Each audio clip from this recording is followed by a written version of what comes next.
السلام عليكم ورحمة الله وبركاته. أهلا بكم أعزائي متابعين قناة الرياضيات. مع أيمن عبد الله. وسؤال هندسة: أوجد مساحة المظلل الأصفر. معنا هنا في دائرة نصف قطرها 3 سنتيمتر، وعندنا في هنا مماس هنا خارج من نقطة سي، هنا بي سي، ومماس آخر سي إي. هنا الاتنين كونوا له زاوية 60 درجة، زاوية 60 درجة، وأصبح في شكل هنا باللون الأصفر. هذا الشكل المطلوب إيجاد مساحته. طبعا يمكنك تثبيت الفيديو ومحاولة إيجاد الحل بنفسك. على بركة الله نبدأ مع بعض عرض الفكرة وعرض الطريقة. لكن رجاء اللي بيشوفنا لأول مرة يشترك في القناة ويفعل زر الجرس ليصله كل جديد، والباحث على أسئلة الهندسة يجدها في قائمة التشغيل في قائمة بعنوان الهندسة. نبدأ الفكرة والطريقة. هنا هنبتدي ان احنا من المركز الدائرة، هنا نقطة O المركز الدائرة، هنبتدي نصل O A هنا، وايضا هنصل B O. وهنا هنبتدي ان احنا نلاحظ ان الزاوية اللي بتكون اتكونت من مماس ونصف قطر بتكون زاوية قائمة كما نرى امامنا، بتكون طبعا زاوية قائمة 90 درجة. فبالتالي هتكون الزاوية، لأن هنا في المماس وهنا نصف القطر، يبقى الزاوية اللي هنا هتكون زاوية قائمة 90 درجة، وكذلك الزاوية اللي هنا هتكون زاوية قائمة 90 درجة. وطبعا احنا عندنا نصف القطر بيساوي 3 سنتيمتر، يبقى هنا ده أيضا 3 سنتيمتر، وهنا أيضا ده 3 سنتيمتر.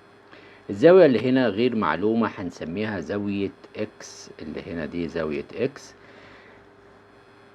واحنا عندنا زاوية اكس هنا زائد زاوية 90 درجة اللي هي القائمة، زائد الزاوية 60 درجة، زائد الزاوية 90 درجة أيضا. كل ده هيساوي 360 درجة زوايا حول المركز. يبقى عندك هنا إن الإكس زائد، لو جينا نجمع دول هنا مع بعض، هيكون 240 درجة بيساوي 360 درجة. يبقى هنا عندنا قيمة الإكس أو الزاوية إكس هتساوي 360 درجة ناقص 240 درجة هتساوي 120 درجة. فبالتالي أصبحت الزاوية اللي هنا دي اللي هي إكس 120 درجة. طب هنا مساحة المظلل الأصفر ده بيساوي كام؟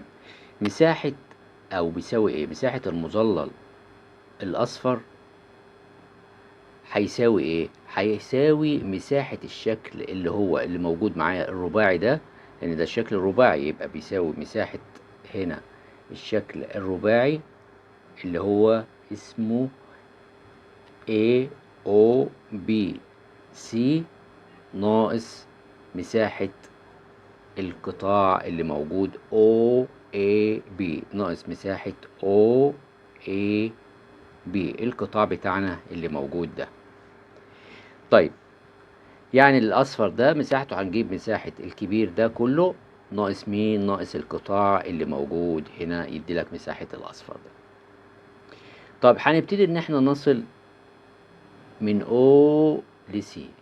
هنصل هنا، هتلاحظ إيه بقى هنا؟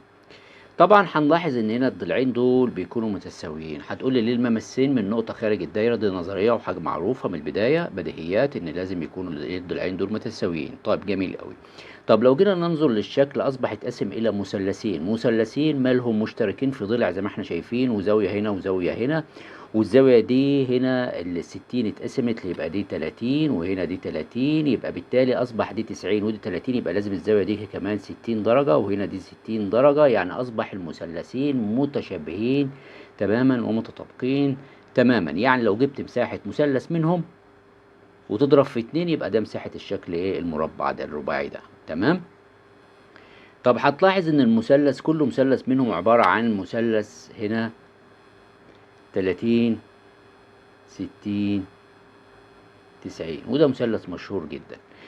اللي هنا الضلع ده 3، ده مقابل لمين؟ مقابل الزاوية الصغيرة. الزاوية الكبيرة 90، يبقى الضلع المقابل بتاعها بيكون ضعف ال3، يعني بيكون 6، وخدناها قبل كده مرارا وتكرارا. يعني الضلع ده طوله هنا 6 سنتيمتر كل الضلع ده. فبالتالي هنا هيكون الضلع الآخر ده هيكون 3 جذر 3 الضلع ده. فاصبح معايا الاضلاع للمثلث، واحنا عارفين ان مساحة المثلث بتساوي ايه؟ نصف القاعدة في ايه؟ في الارتفاع، نصف القاعدة في الارتفاع بتاعنا.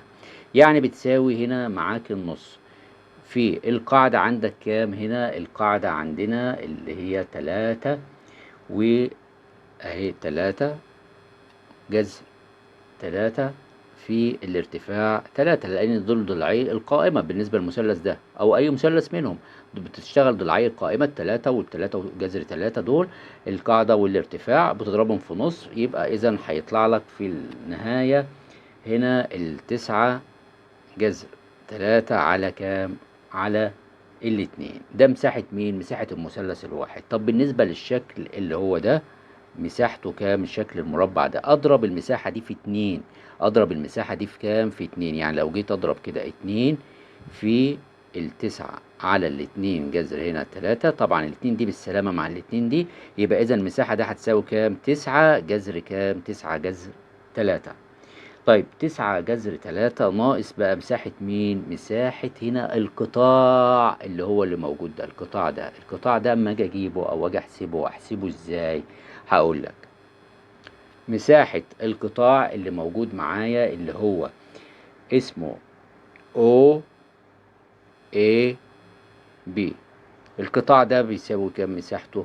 بيساوي الزاوية بتاعتي، الزاوية اللي احنا هنجيبها اللي هي الزاوية 120 على 320. ممكن اكتبها على طول، الزاوية اللي هي 120 على 360 اللي هي مجموع زوايا الدائرة، مضروبة في باي ار تربيع، باي اللي هي مساحة الدايرة، باي اللي هي 3.14 من 100، 3.14 من 100 في هنا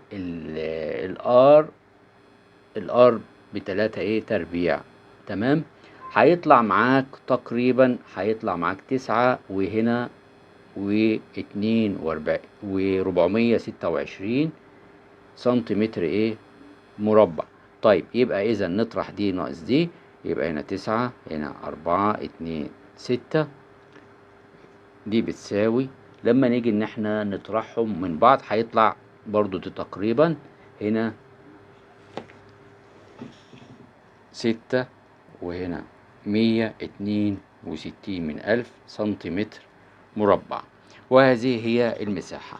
طيب يبقى إذا ابتدينا إن إحنا عايزين كنا نحسب المساحة الموجودة هنا. عملنا إيه؟ المساحة دي عبارة عن مساحة الرباعي. ابتدينا نصف القطر هنا ونصف القطر، خدنا شكل الرباعي. مساحة الرباعي ده ناقص مين؟ ناقص مساحة القطاع اللي موجود من هنا. وابتدينا عشان نقدر ان احنا نحسب الرباعي قسمناه لمثلثين نجيب مساحة المثلث، وبالتالي حسبناها. شكرا لكم، السلام عليكم ورحمة الله وبركاته.